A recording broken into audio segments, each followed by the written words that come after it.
Hi, this is Teacher Jennifer from U.S. Citizenship Podcast. Today I'm going to talk about IRS imposter scams on the rise.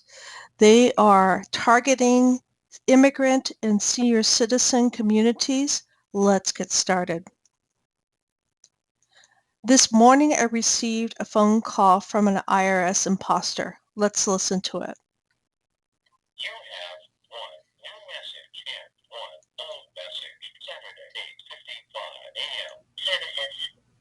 The reason of this call is to inform you that IRS is filing lawsuit against you. To get more information about this case file, please call immediately on our department number 830-255-6427. I repeat 830-255-6427. Thank you. Instead of calling them, I checked to see if I was registered with the National Do Not Call Registry. The National Do Not Call Registry protects consumers from receiving phone calls from telemarketers. First, I verified my registration. I put in my phone number and my email address, and they sent me an email back confirming that I had signed up in 2003. I could submit a complaint here, or I could register a phone number. Instead, I would like to show you how I submitted a complaint. The first place I went to is the Federal Trade Commission, or FTC.gov. I wanted to get the very latest information on scam alerts.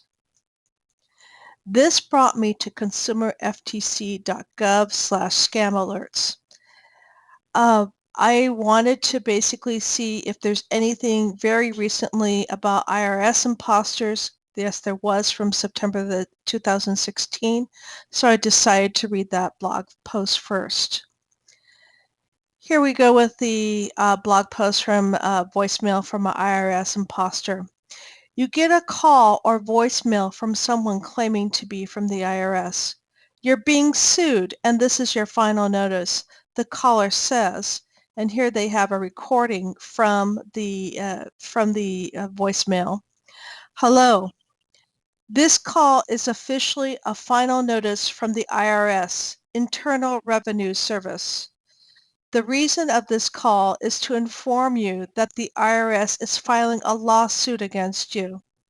To get more information about this case file, please call immediately on our department number 202-864-0169. I repeat, and they say thank you. So don't panic and don't return this phone call. It's a scam.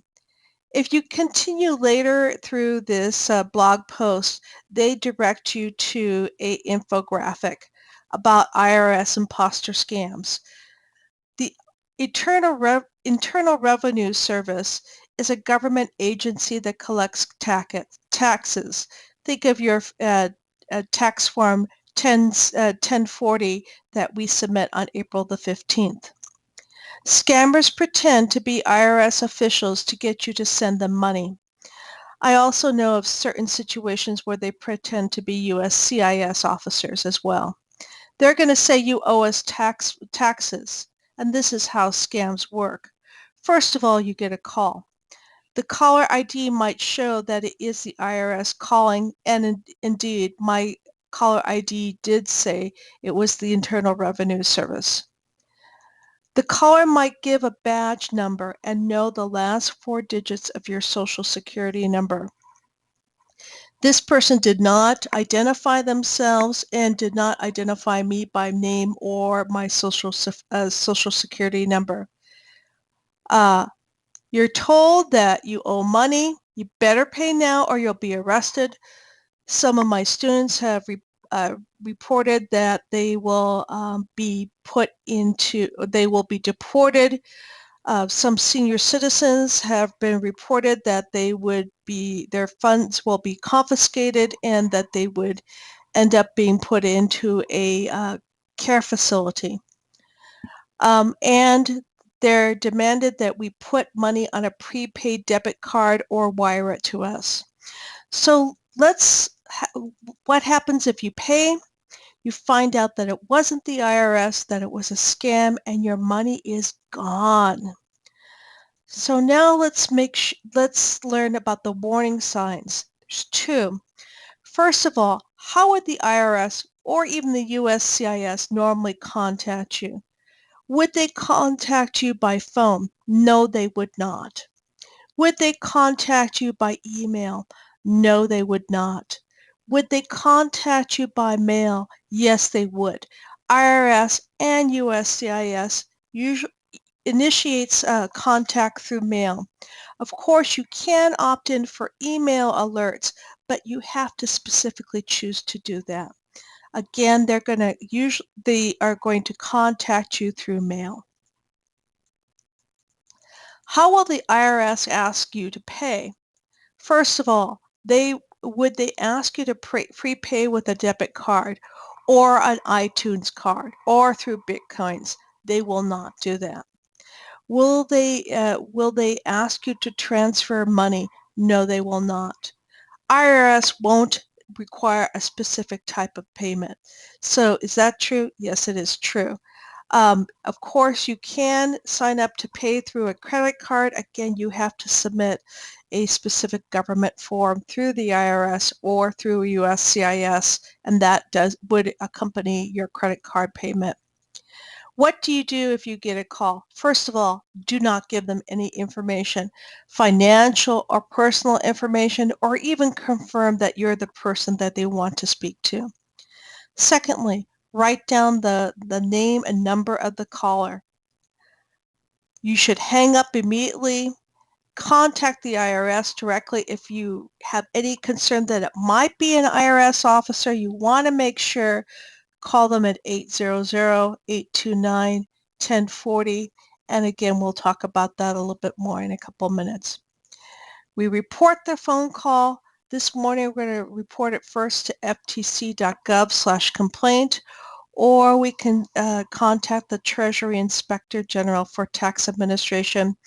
They're associated with the IRS, and they are at TIGTA.gov. And finally, please warn your family or friends about these scams. To learn more, look at FTC.gov/IRS imposters. The next thing we're going to do, we're going to go to FTC Complaint Assistant so I can register my complaint. The very first thing they have is an alert. Click here to report someone falsely claiming to be from the government, a business, or family member.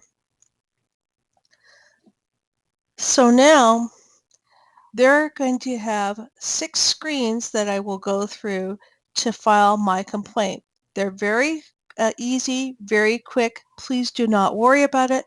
They're trying to keep things as simple and as safe as possible.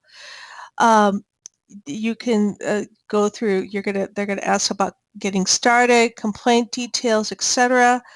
I should also point out, just like USCIS, I could be filing this complaint in Spanish. If you do not speak English, if you do not speak Spanish, or if English is a little bit difficult for you, file this, give them the complaint details in English. For instance, the name and phone number. Later on in a screen on comments, you can write in Chinese or Vietnamese, whatever language you feel the most comfortable in, telling your own story about what happened. So did this person pretend to be a representative or employee of a local, state, or federal government? Yes, they did. They said they were from the Internal Revenue Service, or IRS.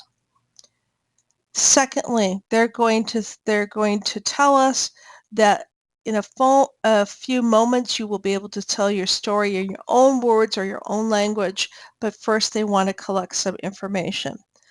So this is the complaint detail. Oh, sorry. Yes. They're going to ask how much they ask me to pay. Now, some people leave a specific amount. These people did not tell me how much to pay, so I'm going to type 0. How much did I actually pay the company? Again, I put 0. How did you pay the company? Now, the companies are coming up with all different ways for people to pay through debt account, bank account transfers, money orders, money pack, landlines, wiring, Bitcoin, all those kind of things. Again, did I send them any money? I did not. When did they first contact you? My father told me that they started contacting us on Tuesday, uh, September the 6th. How did I respond to the first contact? Well, immediately he said that he felt like he should call back, but he waited until he could talk about it. So so we did not call back. We're just going to say unknown. Company representative first name. There was no first name. There was no last name. The person simply said that they were from the IRS. Okay. Again, we're now going to continue. Now they're going to ask us for company details. There's not that much I can really add, but I'm still going to give them the information I know. I have the name, I have the address, I have the city, the state, or sorry, there's no state. They did not provide an email address or a website, but they do have a phone number, 830-255-6427. They did not ask for a specific extension.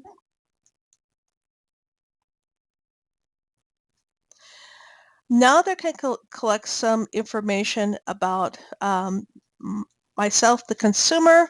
You can share as much or as little information as you want. I'm okay with giving them my name. My last name is Gallardi. I'm not, because this is YouTube, I'm not going to put my street address. I'm not going to put my apartment. I will put my city, Milpitas. And country is United States. Our state is California. And our zip code in Milpitas, we only have one zip code, 95035. I am going to put my email address, USCitizenpod@gmail.com. I am going to select age. I'm in the 50-year-old range. My father, however, is in his 80s, and I do know that they do target senior citizens. I'm not going to put my phone number or my mobile phone number because I'm on YouTube right now. And am I a member of the U.S. Armed Forces? I am not. There are specific scams targeting military vets and the people who engage in that kind of fraud pay particular penalties. So let us continue on. This is the comments section that I was telling you about. I can put my information that I got a threatening phone message from someone pretending to be an IRS agent. I did not call them back or pay them any money. I checked TIGTA.gov, and then I filed a complaint with FTC, and I'm also going to file a complaint with the Treasury Department.gov. Now, I'm going to hit continue again, and in this next screen, I'm going to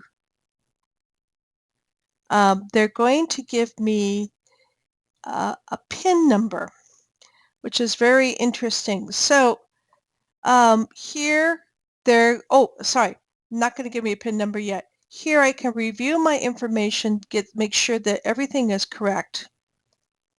I can go back and edit anything if I remember any further information, any specific times. If they're always calling at a certain hour, if they're calling every 2 hours, I can put that information in there. Here they're saying that I've successfully submitted this. I can read more about government imposter scams. I can speak to somebody directly to make sure that this is, if I have any further concerns, and I can basically reference this complaint number 763-15419 when I call them so they can get my information very quickly.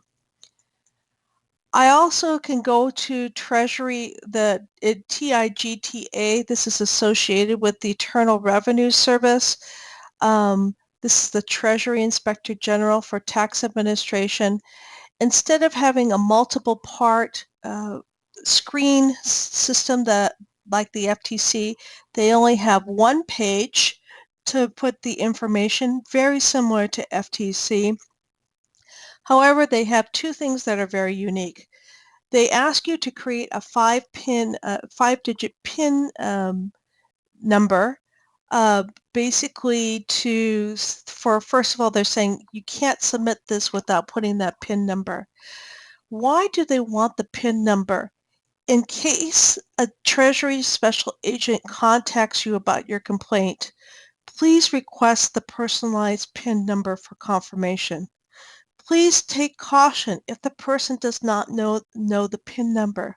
So in other words, if somebody calls you and says that they're from the Treasury Department to investigate your complaint, you ask, please tell me what the PIN number is. If they don't know it, hang up and contact the Treasury Department. Also, furthermore, they're going to ask another confirmation question to make sure you're not a machine submitting this information.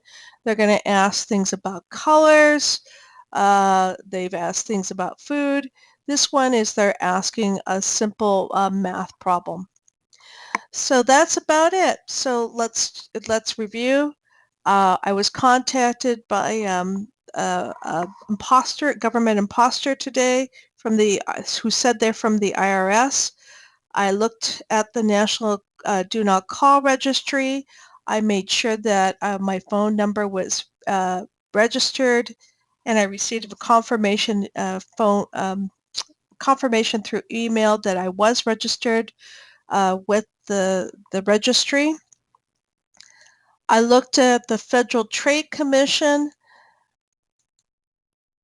because I wanted to get the very, very latest information about scam alerts. I basically took a look at the most recent scam alert voicemail from an IRS imposter. Of course, because most government websites, the USCIS and the FTC has the website in Spanish, so if you need to switch over. I looked at an information or infographic about imposter scams. I filed a complaint with FTC Complaint Assistant.gov, and finally I filed a complaint with the Treasury Department. So that's about it. Thank you for taking time to watch this video. Please protect your personal information and your financial information, and I know you'll be a great American citizen. Thank you so much. Bye-bye.